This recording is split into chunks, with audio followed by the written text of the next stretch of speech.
Tennis खिलाड़ी सानिया मिर्जा दरअसल क्या है हमारे लिए? क्या वो भारत की एक बेटी हैं या पाकिस्तान की बहू? क्या आज ये निर्धारित किया जाएगा कि एक भारत की बेटी को किसी भी राज्य का ब्रांड एम्बेसडर नहीं बनाया जा सकता सिर्फ इसलिए क्योंकि उसका शौहर एक पाकिस्तानी है? एक भारतीय होने के नाते क्या सानिया मिर्जा ने हमारे देश के लिए कम किया है कि आज उनकी इन तमाम उपलब्धियों को हम ये इस तराजू में तौलना शुरू करें कि उनकी शादी किससे हुई है? क्या सानिया मिर्जा के भारतीय होने पर आज शक खड़ा किया जा सकता है? जिस तरीके से भारतीय जनता पार्टी आज सानिया मिर्जा के खिलाफ खड़ी है, ऐसा लग रहा है जैसे कहीं न कहीं आज न सिर्फ संवेदनाओं का हनन हो रहा है बल्कि इस देश में एक तरह से लोगों को बांटने की कोशिश की जा रही है। आइए आपको दिखाते हैं पहले रिपोर्ट और उसके बाद एक ऐसी खिलाड़ी का दर्द जिसने इस देश के लिए मेडल हासिल करने के लिए जी जान हासिल कर दिए, जी जान लगा दिए, लेकिन आज उसके बारे में कोई सोचने को तैयार नहीं है।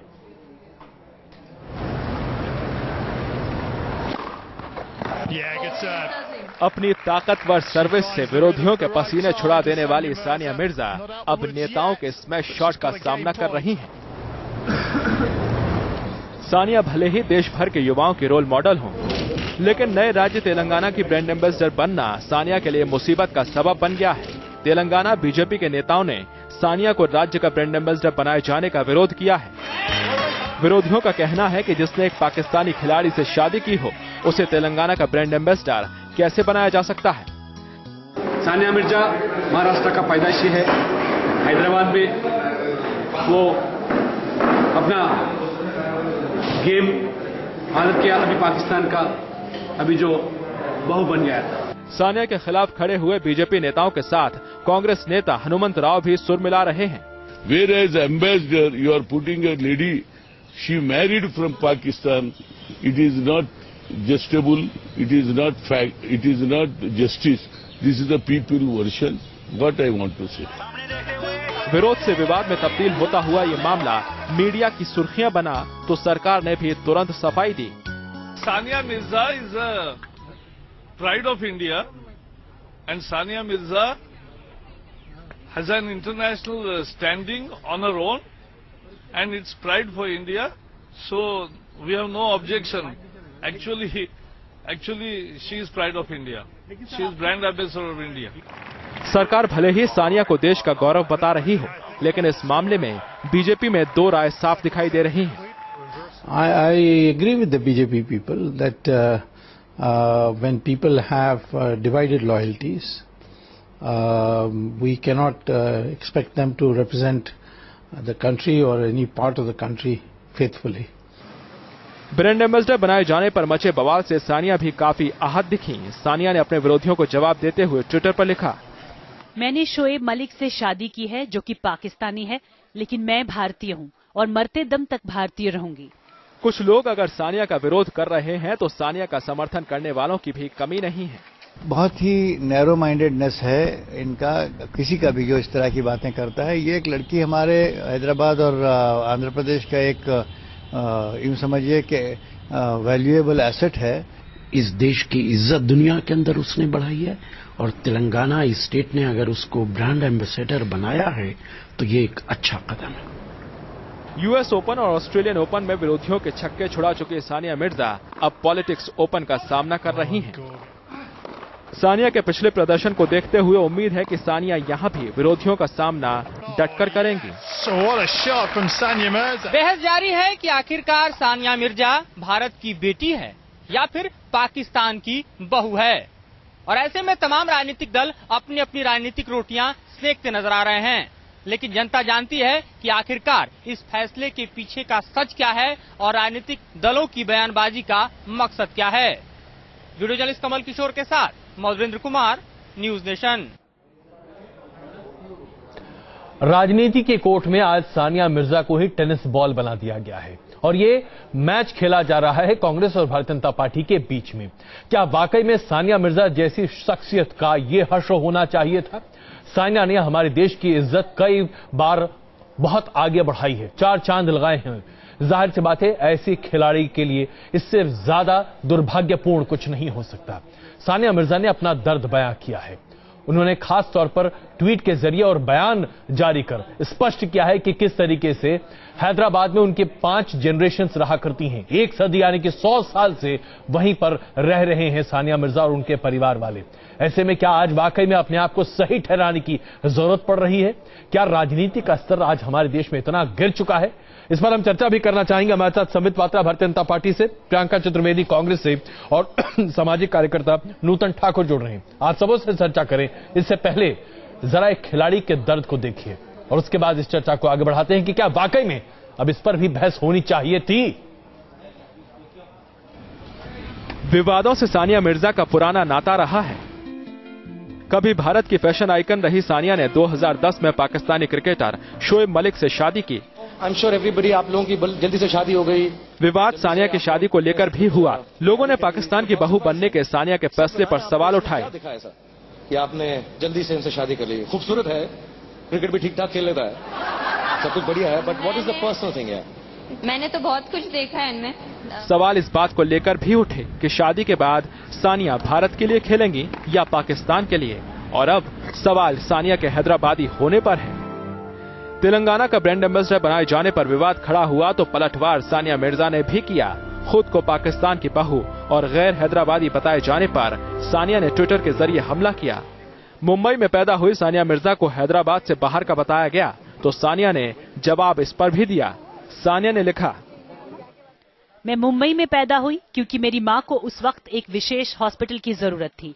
मैं जब हैदराबाद पहली बार आई तो मैं सिर्फ 3 हफ्ते की थी। अपने विरोधियों को सानिया ने अपने परिवार के इतिहास की भी जानकारी दी। मेरे पूर्वज हैदराबाद में 1 सदी से भी ज्यादा समय से रहते आए हैं। मेरे दादा जफर मिर्जा ने अपने करियर की शुरुआत निजाम के रेलवे में एक इंजीनियर के रूप में की और उनका इंतकाल भी यहीं हुआ। सानिया यहीं नहीं रुकी, उन्होंने अपने परदादा के इतिहास से भी आलोचकों को रूबरू कराया।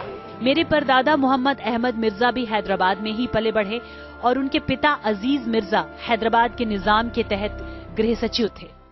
तेलंगाना का ब्रांड एम्बेसडर बनने के लिए राज्य सरकार ने सानिया को 1 करोड़ रुपए का भुगतान किया है।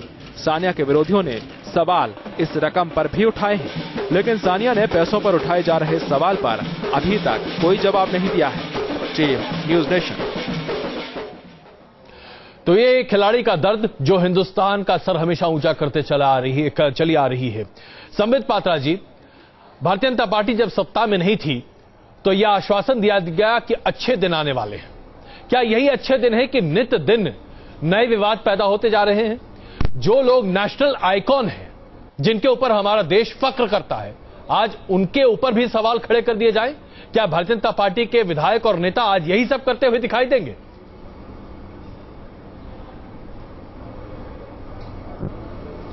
अजय जी, बहुत स्पष्ट रूप से एक बात है, जो आप कह रहे हैं वही तो भारतीय जनता पार्टी कह रही है। आज प्रकाश जावड़ेकर जी सामने आते हैं और वो कहते हैं कि सानिया मिर्जा जो है वो हिंदुस्तान की नहीं पूरे विश्व के लिए एक आइकॉनिक फिगर है और वो एक राज्य की ही ब्रांड एम्बेसडर क्यों है, वो तो हिंदुस्तान के नाम का इंटरनेशनल ब्रांड एम्बेसडर है। और इसमें कोई शक नहीं है कि सानिया मिर्जा अपने आप में एक बहुत ही ख्याति प्राप्त पर्सनैलिटी है।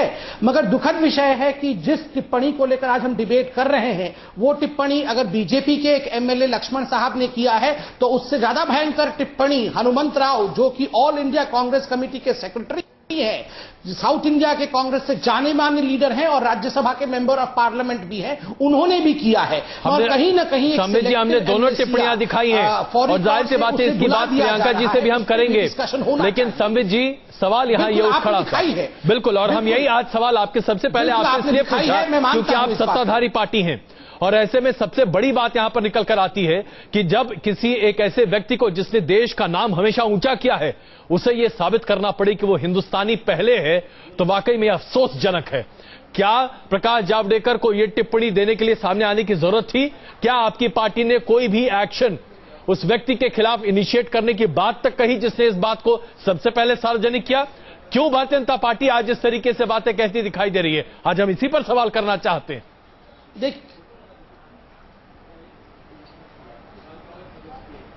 अजय जी, 2-3 छोटे छोटे बिंदु हैं, इसको समझने की बहुत आवश्यकता है। पहला विषय है पार्टी का स्टैंड, मैंने आपको प्रकाश जावड़ेकर जी के स्टेटमेंट को कह के क्लियर कर दिया है। दूसरा विषय है तेलंगाना में एक ब्रांड एम्बेसडर का सिलेक्शन होना था। इस मुद्दे में जो तेलंगाना से कंसर्न इंपॉर्टेंट लीडर्स हैं, चाहे वो भारतीय जनता पार्टी के एमएलए हैं, चाहे वो कांग्रेस के एमपी और एमएलए हैं, उन्होंने कुछ प्रतिक्रियाएं दी हैं। मुझे लगता है ये प्रतिक्रियाएं अगर अपने रिस्पेक्टफुल लिमिट में रहकर होती है तो ठीक है, लेजिस्लेटिव असेंबली के कई लोग प्रतिक्रियाएं दे सकते हैं क्योंकि सिलेक्शन का प्रोसेस है। हाँ, ये कंडेमनेबल तब होता है अगर हर कोई किसी भी व्यक्ति को उसके सिटीजनशिप पे प्रूफ मांगता है, तो ये कंडेमनेबल है और कंडेम होना चाहिए, चाहे वो किसी भी पार्टी का हो, चाहे हनुमंत राव हो, चाहे वो लक्ष्मण है। मगर मुझे लगता है कि जिस प्रकार से आजकल हम देख रहे हैं छोटे छोटे विषयों को हम कम्युनल बनाते जा रहे हैं, वो एक बहुत ही खराब विषय है। उस पर हम बात जरूर करेंगे क्योंकि आपके तमाम ऐसे लोग हैं जो कि इस तरह की बातें कर रहे हैं जहां इसे एक तरह से सांप्रदायिक रंग दिया जा रहा है। लेकिन प्रियंका जी, आज कांग्रेस पार्टी के सामने भी एक बहुत बड़ा सवाल है। अल्पसंख्यकों की हिमायत करने वाली कांग्रेस पार्टी क्या आज वाकई में इस स्तर पर पहुंच गई है? हनुमंत राव जी को यह बयान देने की आखिरकार क्या जरूरत पड़ी और आपकी तरफ से क्या निंदा में इसके बारे में कोई बयान सामने आया?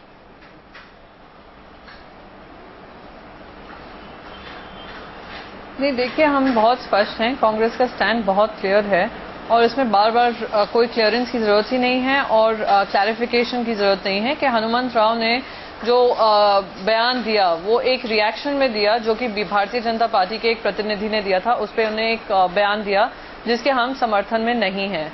दूसरी रही बात, ये जो पूरा मुद्दा बना है, मैं भारतीय जनता पार्टी से एक ही बात कहना चाहूंगी कि जब से वो सत्ता में आए हैं उनके काफी नेतागण, उनसे एसोसिएटेड जो उनके एलाइज हैं, जो उनसे एसोसिएटेड पार्टियां हैं जैसे विश्व हिंदू परिषद, ये सब हैं, उन्होंने काफी बयानबाजी की है। मैं क्षमा चाहूंगा जब आप अगर भारतीय जनता पार्टी पर प्रहार करें उससे पहले मैं सीधे आपसे पूछना चाहूंगा, प्लीज एक मिनट। प्रियंका जी, देखिए, इससे पहले क्या भारतीय जनता पार्टी पर टीका टिप्पणी करें, पहले मैं आपसे स्पष्ट तौर पर जानना चाहूंगा, हनुमंत राव जी के बयान को आप कहती हैं कि वो एक रिएक्शन है, जरा स्पष्ट बताइए, क्या आपको आज ऐसा नहीं लगता कि सानिया मिर्जा पर सवाल खड़ा कर हनुमंत राव जी ने कुछ ऐसा किया है जो कि अपने आप में एक अपराध है, इसे अपराध की संज्ञा दी जा सकती है? जिस तरीके से भारतीय जनता पार्टी के विधायक ने आज अपराध किया हो, हम ये कह सकते हैं हनुमंत राव जी से कम अपराधी नहीं है।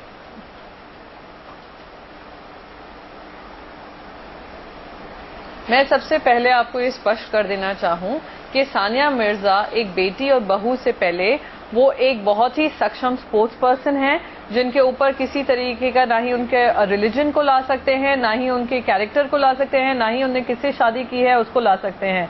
वो एक देश की प्रतिनिधि हैं और वो काफी सक्षम स्पोर्ट्स पर्सन मानी गई हैं। तो किसी की भी तरीके की बयानबाजी उन पर मैं बिल्कुल एंडोर्स नहीं करेंगे और ना ही हमारी पार्टी ने एंडोर्स किया है। पर ये सवाल जो उठता है, और मैं बार बार कहूंगी, जो सवाल उठता है वो एक कंटिन्यूएशन है, जो भारतीय जनता पार्टी सवाल उठाए चली जा रही है और बातें किए चली जा रही है। और आज अभी भी शाम को गोवा के एक मंत्री ने, जो उनके एलाय हैं, कुछ ऐसी बयानबाजी की है। तो सवाल उठता है जो आज हमारे सेंटर में जो पार्टी है उस पर सबसे बड़ा सवाल उठता है, क्या वो इस तरीके की चीजें एंडोर्स करते हैं, क्या वो इनकरेज नहीं कर रहे हैं? एक तो सबसे पहले महिलाओं को लेकर, दूसरी प्रियंका जी, बिल्कुल महिलाओं को लेकर आज यहाँ पर आपने जो मुद्दा उठाया, ये दूसरा मुद्दा है जो मैं आप दोनों के सामने रखना चाहता हूँ, संबित जी के सामने और प्रियंका जी के सामने, आप दोनों के सामने। एमपी ने कहा था कि आप अगर हमारे मुद्दे को नहीं सुन पाते हैं तो आप पाकिस्तान चले जाइए, हिंदुस्तान में आपकी जगह नहीं है। प्रियंका जी, मैं आ सकता हूं क्या बीच में? मैं एक सेकंड, मैं आता हूं इस मुद्दे पर, जाहिर सी बात है प्रियंका जी से अपने मैं आता हूं संबित जी, लेकिन एक बात स्पष्ट है, प्रियंका जी इसे कांग्रेस पार्टी से हटाकर भारतीय जनता पार्टी के खाते में डालना चाहती हैं, उस पर हम चर्चा जरूर करेंगे प्रियंका जी, लेकिन यहां आप भी उतने ही गलत हैं जितने शायद भारतीय जनता पार्टी के वो विधायक। नूतन जी, क्या आज हमारे देश में अभाव है इस बात का कि राजनीतिज्ञ जो मन में आता है कह देते हैं, पार्टियां उसके बाद ये कहने में जरा भी गुरेज नहीं करती, ये व्यक्तिगत बातें हैं, पार्टी इंडोर्स नहीं करती? अगर ऐसा है तो पार्टियां खुलकर सामने क्यों नहीं आती? खुलकर पार्टियां इन लोगों को पार्टी से बाहर क्यों नहीं निकालती?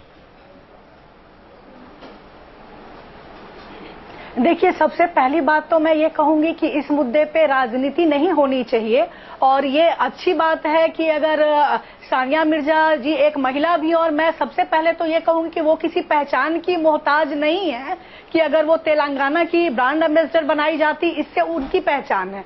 लेकिन मुझे लगता है इस मुद्दे को एक नए नजरिए से भी देखने की जरूरत है, क्योंकि ये सवाल सिर्फ सानिया मिर्जा के ब्रांड एम्बेसडर बनाए जाने का नहीं है। एक सरकार की प्रक्रिया होती है और उसके तहत आखिर ये ब्रांड एम्बेसडर है क्या और क्यों बनाए जाते हैं। मुझे लगता है किसी भी राज्य का या देश का हर नागरिक अपने आप में ब्रांड एम्बेसडर है, वो देश के लिए कंट्रीब्यूट करता है। इवन एक गरीब आदमी भी अपने देश के लिए कुछ कंट्रीब्यूट करता है, तो किसी एक व्यक्ति विशेष को इतनी तवज्जो क्यों? चलिए, वो तो एक अलग सवाल है नूतन जी। नूतन जी, वो एक अलग सवाल है, उस पर हम फिलहाल चर्चा नहीं कर रहे। माफ कीजिएगा, मैं क्षमा चाहूंगा आपसे, वो एक अलग सवाल है, उस पर अभी हम चर्चा नहीं कर रहे। हम चर्चा को सिर्फ इस बात पर फोकस रखना चाहते हैं कि क्या आज एक खिलाड़ी को उसका परिचय देने की जरूरत पड़ रही है और क्या इस पर राजनीति होनी चाहिए। संबित जी, इस चर्चा को अगर हम थोड़ा सा और विस्तृत करें, क्या वाकई में, मैं आता हूं नूतन जी आपके पास, प्लीज नूतन जी मैं आ रहा हूं, प्लीज एक मिनट। संबित जी, क्या आज वाकई में भारतीय जनता पार्टी के सत्ता में आने के साथ ही इस तरह के विवाद बहुत आम हो गए हैं? जो बात आज प्रियंका जी उठा रही हैं, क्या इसका जवाब आप देना चाहेंगे?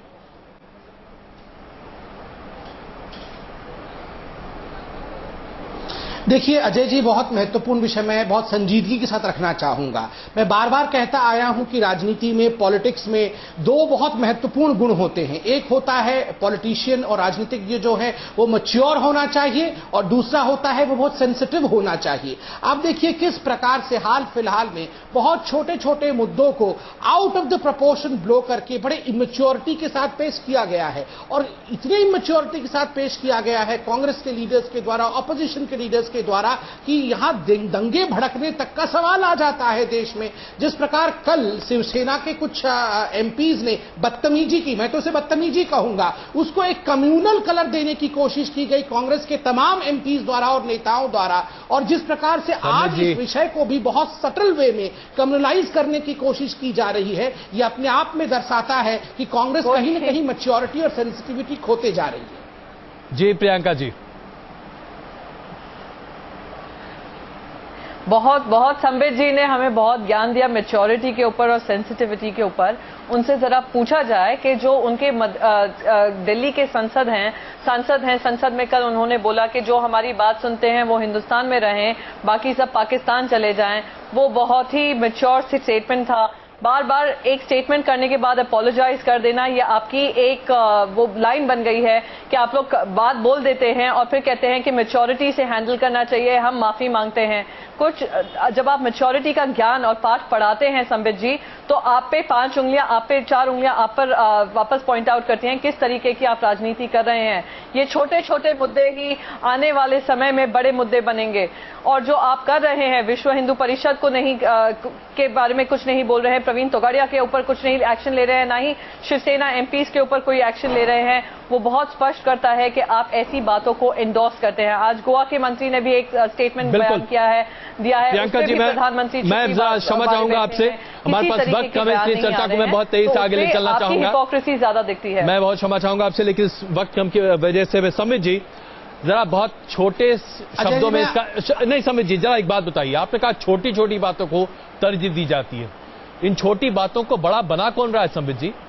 जरा आप ये बताइए कि जिसे आप बदतमीजी कहकर बड़े किनारे हो रहे हैं, क्या शिवसेना के सांसदों का यह व्यवहार किसी भी तरीके से सामने था? और मैं आज आपसे पूछता हूं, ऐसे कितने बड़े नेता भारतीय जनता पार्टी के हैं जिन्होंने कल से लेकर आज तक शिवसेना के सांसदों की करतूत को गलत बताया है ऑन कैमरा? एक नाम बता दीजिए। राजनाथ सिंह, नितिन गडकरी, उमा भारती, किसने? अगर लालकृष्ण आडवाणी को छोड़ दिया जाए जिन्होंने अपने ब्लॉग में लिखा, एक भी व्यक्ति नहीं है जिसने सामने आकर निंदा की है। अजय जी उत्तर सुन लीजिए। जी अजय जी उत्तर सुन लीजिए। सबसे महत्वपूर्ण विषय है, जब मैं आरंभ में कह रहा था कि मैच्योरिटी और सेंसिटिविटी चाहिए, उसका अर्थ क्या है? आज हिंदुस्तान में इस समय हिंदू धर्म का अगर सावन चल रहा है तो हमारे प्यारे मुसलमान भाइयों का रमजान चल रहा है। ऐसी परिस्थिति में इस एक व्यक्ति की लड़ाई के, अगर एक एमपी ने किसी एक कारीगर के साथ बदसलूकी की, बदतमीजी की, जिसके लिए सरकार ने बाकायदा इन्वेस्टिगेशन का ऑर्डर किया है, 2 दिन बाद इन्वेस्टिगेशन का रिपोर्ट आएगा, इसको बार बार हम कह के लोगों को भड़काने की कोशिश में करना नहीं चाहिए। इसमें लोगों की भड़काने की बात नहीं है। अगर सरकार वाकई में, संबित जी, अगर सरकार वाकई में चाहती कि इस पूरे मामले पर कोई हो हल्ला न हो, तो सबसे पहले संसद में जिस तरीके से हंगामा हुआ था वो न होता। और दूसरी बात, आपके पार्टी के वरिष्ठ नेता सामने आकर शिवसेना को कहते कि भाई साहब आपके सांसद गलत कर रहे हैं। आज तक मैं कह रहा हूं 48 घंटे बीत चुके हैं इस मामले को सामने आए हुए, एक भी भारतीय जनता पार्टी का वरिष्ठ नेता सामने आकर नहीं बोल सका है। नरेंद्र मोदी जी ने भी, जिन्होंने चाय वाले की टिप्पणी दी थी, एक कैंटीन वाले की हिफाजत के लिए सामने नहीं आए।